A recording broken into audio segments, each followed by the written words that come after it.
የሰራዊቱን አባላት በብሔራቸው መርጦ መግደል፣ በብሔራዊ ማንነታቸው ምክንያት ማሰር፣ ብሔራቸውን መሰረት አድርጎ የግዳጅ ቀጣና ላይ ማሰማራት የተለመደ ሆኗል።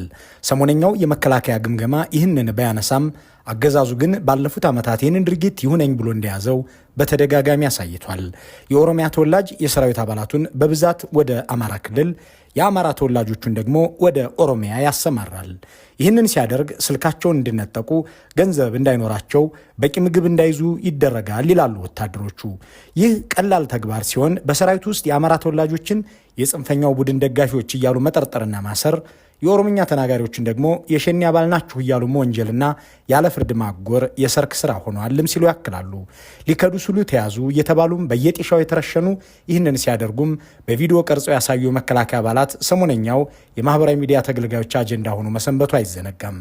ከስነ ምግባር አንጻር የማናሳያችሁ በርካታ ቪዲዮዎችም ለኢትዮ ፎረም የደረሱ ሲሆን በፋኖ ወይም በኦሮሞ ነጻነት ሰራዊት አባልነት ተጠርጥረው የተገኙ ወታደሮች በዛፍ ላይ ተሰቅለው በእሳት እንዲቃጠሉ ሲደረጉ፣ ከድተው ሊሄዱ ሲሉ ያዝናቸው ተብለው ተንበርክከው እንዲረሸኑ ሲደረጉና መሰል ዘግናኝ ተግባራት ሲፈጸምባቸው የሚያሳዩ ቪዲዮዎች ደርሰውናል።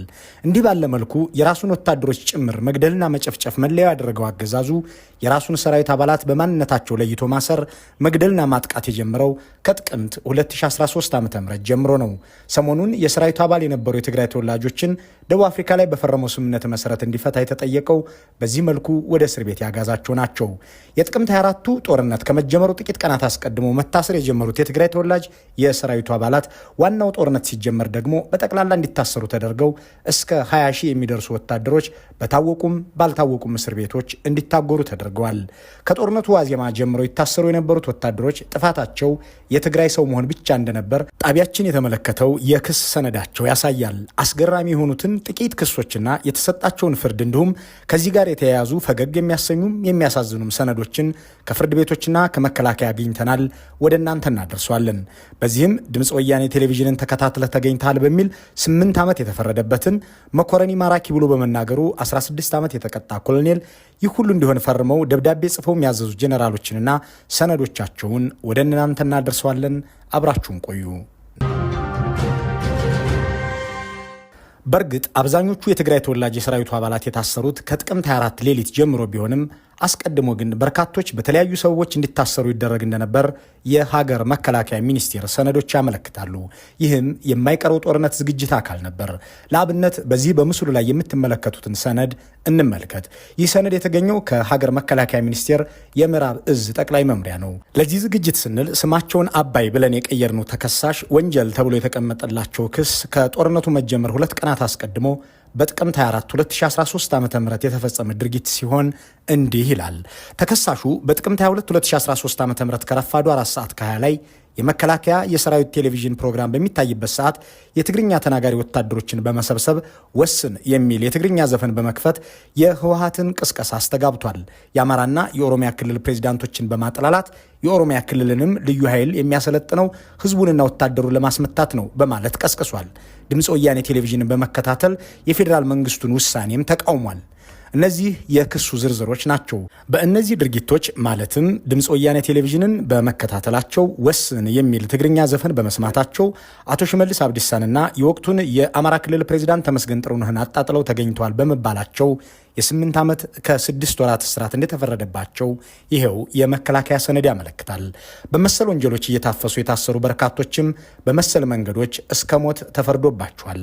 የጦርነቱ ዝግጅት አካል የነበረውና የትግራይ ተወላጆችን ለይቶ የማሰሩ ዘመቻ አስቀድሞ መከናወን የጀመረ ሲሆን የጦርነቱ ፊሽካ ሲነፋ ደግሞ ሁሉንም በተለያዩ ካምፖች እንዲታሰሩ፣ እንዲታጎሩ፣ በእነሱ ቋንቋ እንዲጠረነፉ ተደረገ። ይህ ደግሞ የተቋሙን ማለትም የመከላከያን ደህንነትና ህልውና ለመጠበቅ ተብሎ የተደረገ መሆኑን ሰዎች በብሔራቸው ምክንያት ወንጀለኛ እንዲደረጉ የታዘዘው ደግሞ ከላይኞቹ አመራሮች በተለይም ከኤታማዦር ሹሙና ከጠቅላይ ሚኒስትሩ እንደሆነ የሚያሳብቅ ነው።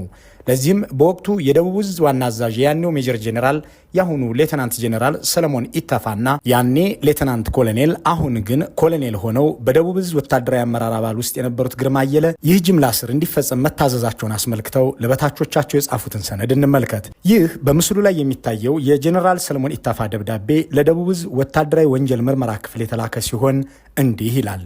ጥቅምት 24 2013 ዓ.ም የጁንታው ቡድን በሰሜን ዕዝ የሰራዊት አባላት ላይ ወንጀል መፈጸሙን ተከትሎ የደቡብ ዕዝ ትግርኛ ተናጋሪዎች በአንድ ማዕከል እንዲሰባሰቡ ተወስኖ ወደ ምዕራብ አባያ እንዲገቡ ሲደረግ የእዙንም ሆነ የተቋሙን ደህንነት ለመጠበቅ ሲባል ማንኛውም ትግርኛ ተናጋሪ ወደ ምዕራብ አባያ ሲገባ ሞባይል ይዞ መግባት እንደሌለበት በጥብቅ ትዕዛዝ መተላለፉን አሳውቃለሁ።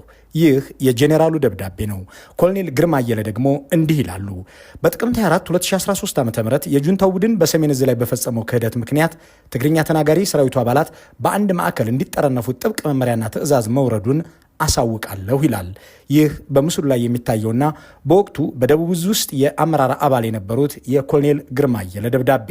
የእነዚህ ሰራዊት አባላት ወንጀል የመጡበት ብሔር ብቻ እንደሆነ ማስረጃው መቀለ ላይ ለተፈጸመ ወንጀል አርባ ምንጭ ላይ ያለ ወታደር እንዲታሰር ሲደረግ መታየቱ ነው። ጄኔራሉም ሆነ ኮሎኔሉ የጻፉትን ደብዳቤም ይህንኑ ነው የሚያሳየው። በዚህ መልኩ ተይዘው በኋላ ላይ ክስ ተመስርቶባቸው በመከላከያ ወታደራዊ ፍርድ ቤት ውስጥ ከቀረቡ ወታደሮች መካከል ለዚህ ዝግጅት ስንል ኮሎኔል ፍስሐ ጽዮን ያልነው መኮንን ይገኝበታል። ኮሎኔሉ ከሌሎች እንደሱ ካሉ በርካቶች ጋር ተይዞ በደቡብ ክልል ጋሞ ዞን ውስጥ በሚገኝ አንድ ወታደራዊ ካምፕ ውስጥ ታግሯል። በዚያ እስር ቤት ውስጥ እያለ ፈጽሞታል የተባለው ወንጀል ነው በኋላ ላይ ወደ ክስ እንዲሄድ ያደረገው። ወንጀሉ ቃል በቃል እንዲህ ይላል። ተከሳሽ በምዕራብ አባያ ወታደራዊ ካምፕ ውስጥ እያለ በህዳር 2013 ዓ.ም ለጓደኛው ቁርስ እንዲያመጣለት ከላከው በኋላ መኮረኒ ይዞለት ሲመጣ ያንተ ኩዮች የትግራይ ልዩ ኃይልን ተቀላቅለው ታንክና መድፍ ይማርካሉ፣ አንተ እዚህ መኮረኒ ትማርካለህ ብሎ አባሉ የትግራይ ልዩ ኃይልን እንዲቀላቀል አነሳስቶታል። ይህ ክስ የቀረበው እነ ጄኔራል ሰለሞን ኢተፋ በአንድ ማዕከል እንዲጠረነፉ ይደረግ ብለው ካጎሯቸውና ከታሰሩ በኋላ ነው እንግዲህ እንዲከዱ አነሳስቷል በሚል እንዲከሰስ የሚያደርጉት። ይህ ኮሎኔል ቀደም ሲል በተጠቀሰውና ፈጽሞታል በተባለው ወንጀል 14 ዓመት እስራት ተፈርዶበት በአሁኑ ወቅት በኢትዮጵያ ውስጥ ካሉ እስር ቤቶች በአንዱ ይገኛል። ኢትዮ ፎረም በእስር ቤት ውስጥ ከሚገኙ በርካታ የትግራይ ተወላጅ የቀድሞ መከላከያ አባላት መካከል ከአንዱ ያገኘው የድምፅ መልእክት በርካታ የሰራዊቱ አባላት እንደተገደሉ፣ ደብዛቸው እንደጠፋና የት እንዳሉም እንደማይታወቅ የሚያመለክት ነው።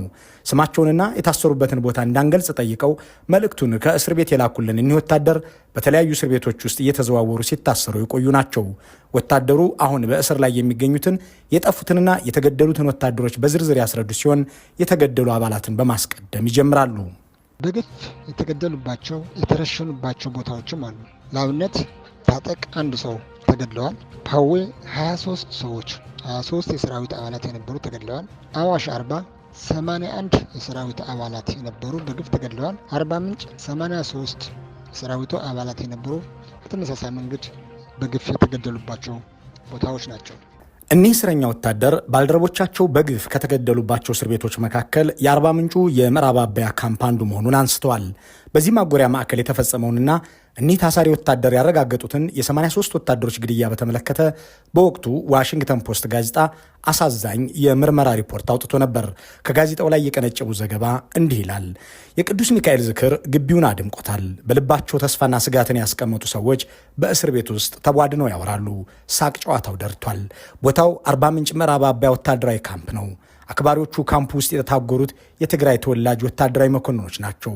ቀኑ ደግሞ ህዳር 12 2014 ዓ.ም የተደገሰላቸውን ያልጠረጠሩት እስረኞች በብረት ከተከፋፈሉት የእስር ክፍሎች ውጭ ቆመው ከወዳጆቻቸው ጋር ይጨዋወታሉ። ሌሎቹ ደግሞ የትግራይ ጦርነት ከተጀመረ አንስቶ ከተለዩቸው ቤተሰቦቻቸው ጋር እንዲያገናኛቸው ፈጣሪያቸውን በጸሎት ይማጸናሉ። በድንገት ግን የተኩስ እሩምታ ግቢውን ቁና አደረገው። የዘፈቀደ ግድያ ተጀመረ። በማግስቱ አመሻሽ ላይ 83 መኮንኖች ተገድለው በአስርት የሚቆጠሩ ሌሎች የደረሱበት ሳይታወቅ ቀረ። አገዳደላቸው ዘግናኝም አሳዛኝም ነው። ለዓመታት አገራቸውን ያገለገሉ ቤት ንብረት ሳይሉ ለኢትዮጵያ የኖሩ ወታደሮች በማንነታቸው ምክንያት በእስር ቤት ጠባቂዎች በጥይት ተደብድበው ተገደሉ። መሰል ግድያዎች በብዙ ቦታዎች ተፈጽመዋል። አብዛኞቹ ወታደራዊ መኮንኖች ግድያ የተፈጸሙት በፍርሃትና በበቀል እንጂ የጦርነት አካል ሆነው በጠላት ተፋላሚነት አልተያዙም። እንደ ጦርም ምርኮኛ የሚያስቆጥራቸውም አንዳች ነገር አልነበረም። በአንዳንድ ማጎሪያዎች ውስጥ ግድያዎቹ በከፍተኛ ወታደራዊ መኮንኖች ቀጥተኛ ትዕዛዝ አለያም ከፍተኛ ወታደራዊ ኃላፊዎቹ እያዩና እያወቁ የተፈጸሙ ናቸው። ከተገደሉት ውስጥ ጄኔራል መኮንኖችም እንደሚገኙበት ታውቋል በማለት የሚቀጥለው የዋሽንግተን ፖስት ጋዜጣ በግፍ የተረሸኑ ጄኔራልን ስምም ያነሳል። ጽሑፉ ኢትዮጵያን ጋርድስ ማሳከር ዲስኮርስ ኦፍ ትግራያን ፕሪዝነርስ በሚል ርዕስ ከ1 ዓመት በፊት የተነበበ ነው። የብልጽግናው መንግስት ገና የትግራይ ጦርነት ከመጀመሩ 2 ቀናት አስቀድሞ አስቀድሞ በተለያዩ ካምፖች ውስጥ በስልጠናና ልዩ ስምሪት ሰበብ ያጠራቀማቸውን የትግራይ ተወላጅ ወታደሮች ከጥቅምት 24 2013 ሌሊት ጀምሮ በተለያዩ እስር ቤቶች አጉሯቸዋል። ጥቂት የማይባሉት ቀድሞ እንደረሸናቸው እንደ ዋሽንግተን ፖስት ያሉ መገናኛ ብዙሃን አጋልጠዋል። በአርባ ምንጭ ምዕራብ አባያ የተረሸኑትን እነዚህን ሰዎች በተመለከተ መንግስት ለቤተሰብ መርዶ መንገሩን ኢትዮ ፎረም አረጋግጧል። በጄኔራል ሰለሞን ኢተፋና በኮሎኔል ግርማ አየለ ደብዳቤ እንዲታሰሩ ወይም በእነሱ ቋንቋ እንዲጠረነፉ ከተደረገ በኋላ በከፍተኛ ወታደራዊ አዛዦች ትዕዛዝ እንዲረሸኑ የተደረጉትን ሰዎች በግዳጅ ላይ እያለ ተሰውቷል ተብሎ ከመከላከያ ሚኒስቴር ለቤተሰብ የምስክር ወረቀት ተሰጥቷል። በእስር ቤት ውስጥ የረሸኗቸውን በግንባር ተሰዉ ብለው የሚያፌዙት የብልጽግና ሰዎች የት እንዳደረሷቸው የማይታወቁ ወታደሮች መኖራቸውን ከታሳሪው ወታደር ያገኘነው መረጃ ያመለክታል። ከዚህ በፊት ልክ ሁሉም የትግራይ ተወላጅ በሚታሰርበት ሰዓት ታስረው የነበሩ ጓደኞቻችን የነበሩባቸው፣ አሁን ግን እነኚሁ ጓደኞቻችን በምን ሁኔታ ላይ እንዳሉም ምንም ኮሚኒኬሽን ያጠንባቸው የእነሱንም ህልውና ራሱን ማረጋገጥ ያልቻልንባቸው ቦታዎች ደግሞ አሉ። እነዚህም ፓዌ፣ ቻግኒ፣ ባሌ፣ ድሬዳዋ፣ ብቸና፣ ሞጣ፣ እስቴ፣ ንፋስ መውጫ፣ ጋይንትና ባህር ዳር ናቸው። እነዚህ ቦታዎች በተጨባጭ የእኛ ጓደኞች የነበሩ በርካታ አባላት ታስሮባቸው የነበሩ ናቸው። ይሁን እንጂ በአሁኑ ሰዓት በምን ሁኔታ ላይ እንዳሉ ምንም የተጨበጠ ኢንፎርሜሽን ማግኘት አልቻልንም። በህይወት ስለመኖራቸውም እርግጠኞች አይደለንም። በሶስተኛ ደረጃ ግን በዚህ መልኩ ደብዛቸውን ላጠፋቸው ወታደሮች ኃላፊነት የማይወስድ መንግስት ነው። እንግዲህ አሁን ደግሞ የአማራና የኦሮሞ ተወላጅ የሰራዊቱን አባላት በሸኔነትና በጽንፈኛ ደጋፊነት እየወነጀለ ለስቅየት፣ ለእስራትና ለስጋት የሚዳርገው አንድ ነፍሱን ሰጥቶ የእነሱን ስልጣን ለማዳንና ምቾት ለማስቀጠል የተሰማራን ወታደር በብሔሩ ምክንያት እየወነጀሉት ቀጥለዋል። ከ3 ዓመታት በፊት የትግራይ ተወላጅነት እንደ ወንጀል ተቆጥሮ ከሰላም ማስከበርም ሆነ ከሀገራዊ ግዳጅ ላይ ወታደሮች ለእስራት ይዳረጉ ነበር። አሁን ደግሞ ተረኞቹ የአማራና የኦሮሞ ተወላጅነት መሆኑን እየተነገረ ነው። በጦሩ ውስጥ ያለው አድሏዊነት፣ ዘረኝነትና ክፋት ያስመረራቸው ኮሎኔሎችም ሰራዊቱን ከድተው ታጣቂ ኃይሎችን እየተቀላቀሉ መሆናቸው የተሰማ ነው።